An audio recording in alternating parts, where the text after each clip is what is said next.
Alright guys, welcome back to my YouTube channel. Magpapalit naman tayo ng fuel filter.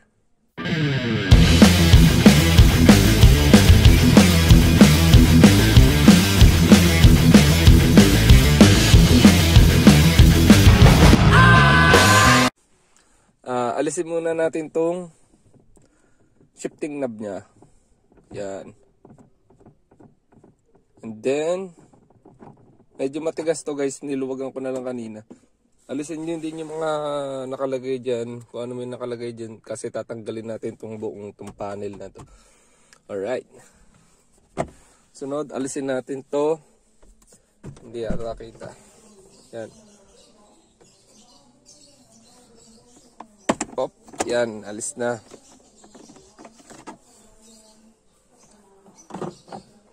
Sunod guys, tanggalin natin yung tornilyo doon, tsaka tornilyo dito sa likod. Yan, nalisap natin tornilyo, dalawang bakal, tsaka dalawang plastic. Ito sa unahan, ito sa likuran. Dito. Yan, hindi ko na tinanggal yung mga connector ng wire. Hayaan ko muna siya dyan, kasi may access naman ako dito. Yan, bubuksan na natin tong cover ng fuel pump.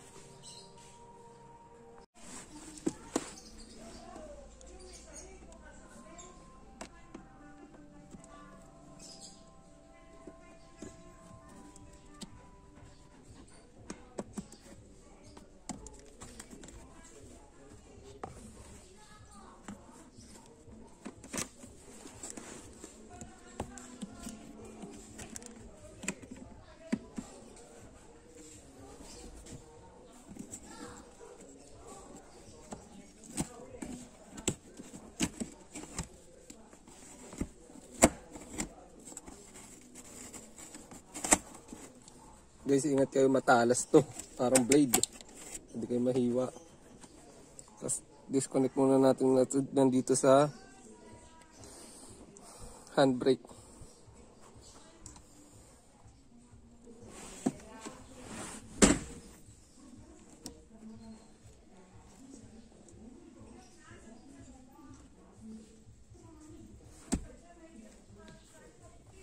Alright.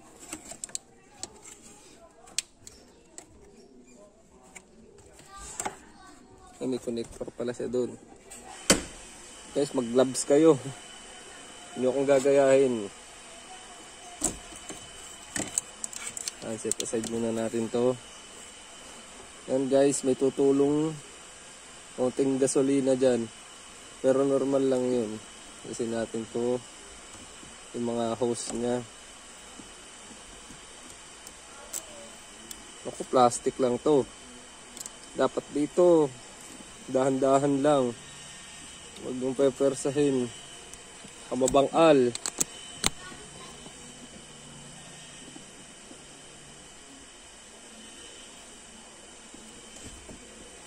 Wiggle.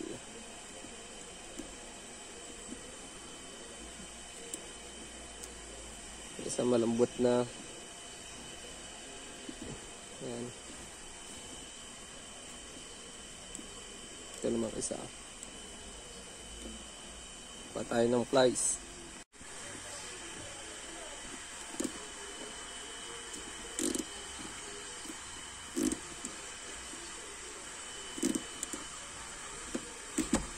Yun, natanggal din. Huwag nyo kapersahin, plastic lang to guys. Itong clip.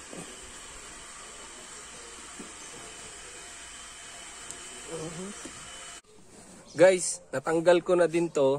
Hindi ko siya punuwersa. Pero ang sikip niya. Kaya hindi ko muna pinakita sa inyo. Wiggle lang. Kasi mahirap pag isang kamay lang eh.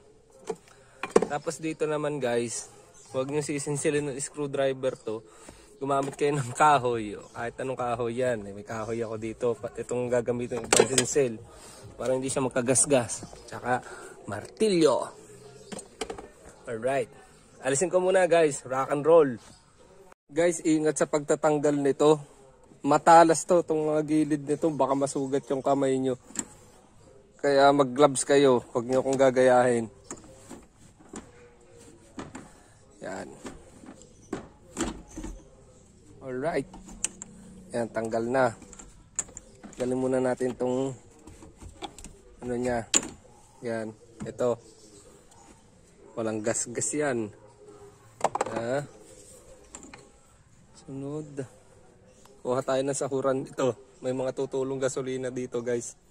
Pwede na natin siyang tanggalin. Wala ko sahuran. Right, guys, yan, natanggal ko na. Ito, ang dami niyang gas sa loob. Kaya dapat may sahuran kayo. Ito naman, tatakpan ko muna ng plastic bag. Para hindi siya mag-evaporate o tsaka makontaminate ng mga dumi sa labas. Yan, puno muna natin to.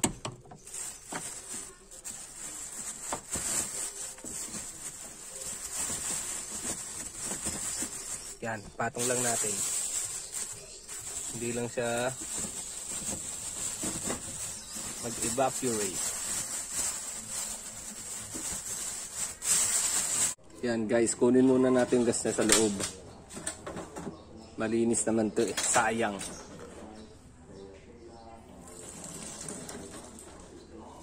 Oh.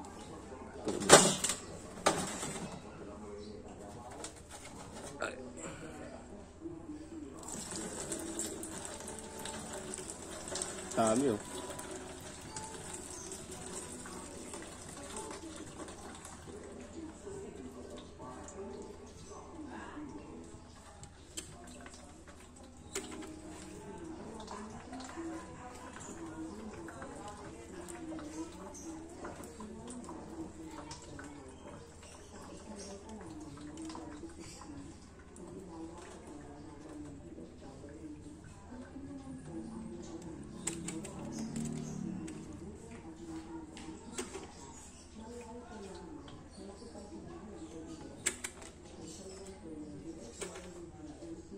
Yeah, wala na.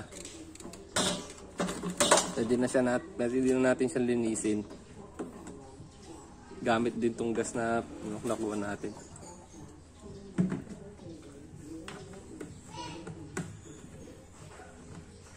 Alright.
guys, umuulan na.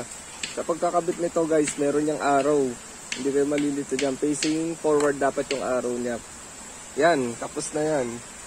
Pagkakabit nyo na yung mga hose, kung ano yung mga tinanggal nyo, tatakbo na yan. Alright, rock and roll.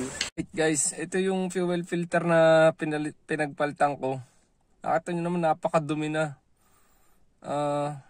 Ang nangyari dun dito sa sasakyan na to, nagbara yung fuel injector niya kasi nga napakadumi na nitong fuel filter. Ang ginawa ko na lang, may video ako nun guys, search nyo na lang sa channel ko kung paano ko inayos yung fuel injector na nagbara. Eto, kaya dapat itong fuel filter na to, dapat lagi nyo dong chinecheck kung madumi na, paltan nyo na. Dati kasi nililinis-linis ko lang to, pero hindi na kaya ng linis-linis, may nakukuha na talaga siyang dumi. Napakadumi na nito guys. Kaya pinalitan ko na. Yan, ikabit na natin lahat ha. Testingin na natin kung gagana yung pagpapalit natin ng fuel filter. Kung aandar pa ba siya. Yan. Ano lang natin, hintayin natin mag-akit yung gasolina dun sa fuel rail niya.